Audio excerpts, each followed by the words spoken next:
I do think it is different this time. That said, it doesn't really matter if the market sees it as a recession signal because it can become a self-fulfilling prophecy, which is something the Fed is very concerned about at this stage of the game. So there's a lot of reasons to say it's different.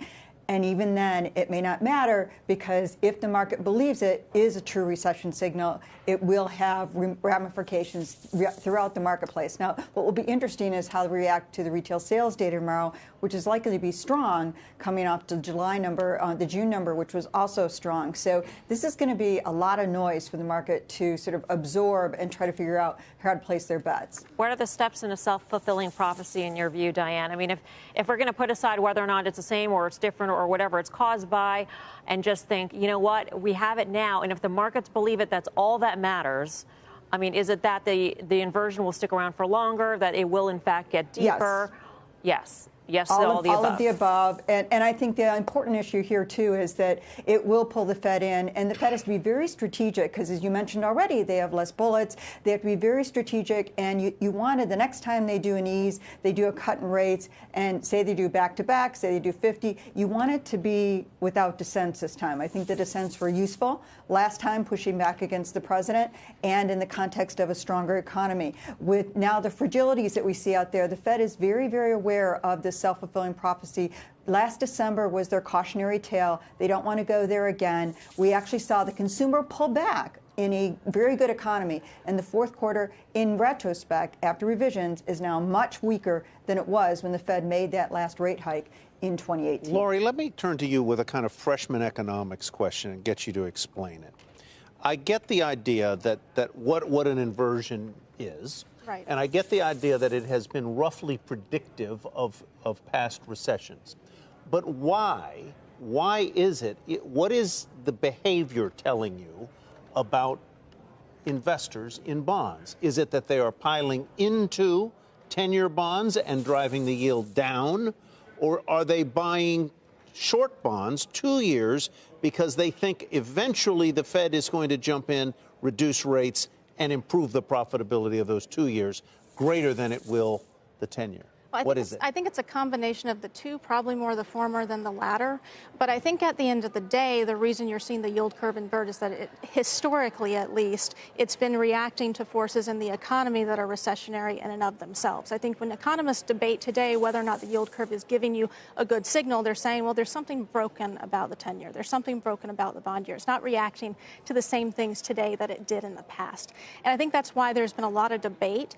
I think people are reacting to the yield curve inversion today because there's a lot of other stuff to worry about, frankly, on this. And the 10-year is saying slower growth Yes. is coming. Yes. And therefore, people are going to the, quote, safe haven of the 10-year. Exactly. And we're also seeing other safety trades work very well. So we're seeing utility stocks, REIT stocks, safety trades in general are going virtually parabolic if you look at them relative to the S&P. That's telling you that there's a deep-seated fear in the market, that this is not just a wonky, sort of yield curve kind of issue, that it's actually reacting to other concerns out there.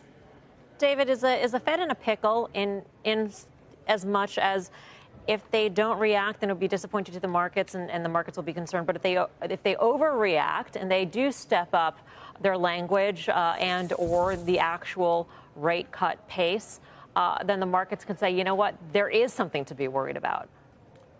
Well, look, there's always this symbiotic relationship between the markets and the Fed and the markets.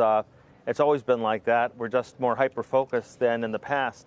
A couple of things. The first is that in the last set of published FOMC minutes, the Fed used the word risks to the downside and uncertainties 46 times in a 12-page document. And the Fed is just like a risk manager where they have to actually weigh the balance of probabilities against their base case forecast, which is all tilted to the downside.